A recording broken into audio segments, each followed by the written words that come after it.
Hi, welcome to Math Like TV. Ngayon po ang video ito aking tuturo sa inyo, Introduction to Exponents. Tapusin nyo lamang ang video ito hanggang sa dulo upang kayo ay merong matutunan. Ngayon kung bago ka pa lamang sa aking channel na ito, pakipindot naman yung subscribe at bell notification upang ikaw ay laging naka-update sa mga bagong video ni upload ko sa channel na ito. Maraming salamat po. Ngayon, proceed na tayo.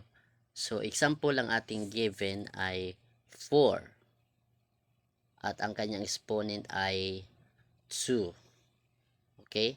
So, itong 4, ang tawag nito ay base.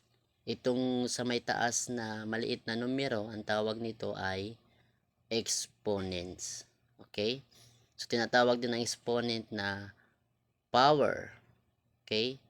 Pag ito ay exponent niya ay 2, tinatawag din na squared. Pag 3, that is cube root. Okay? So, yun ang mga katawagan nila.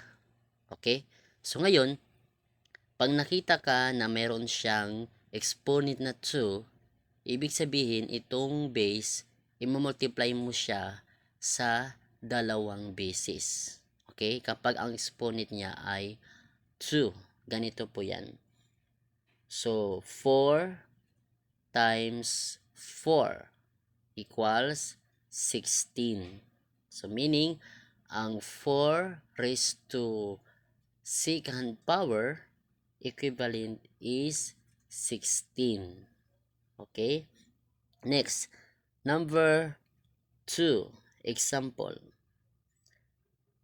So, ang kanyang base, ang kanyang exponent ay 3. So, 2 raised to cube root or raised to third power. Okay?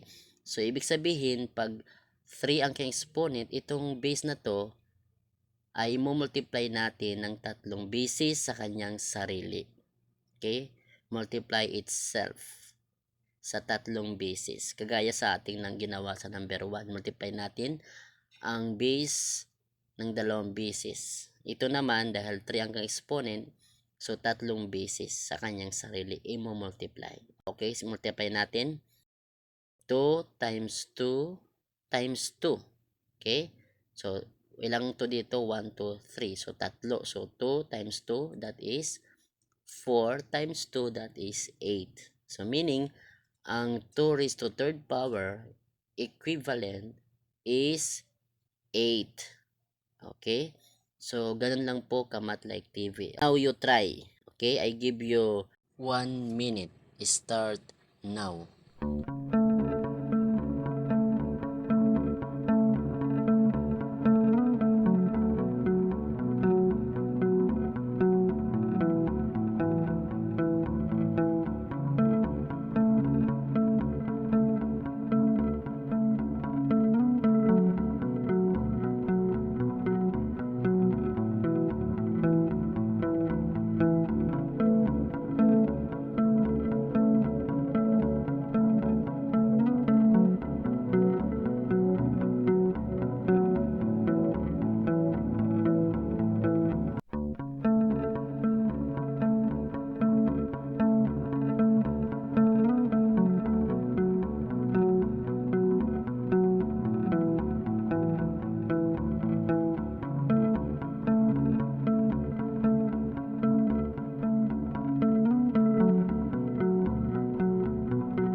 Time is up. Ngayon, sagutin na natin. Ang given number 1 ay 5 raised to third power.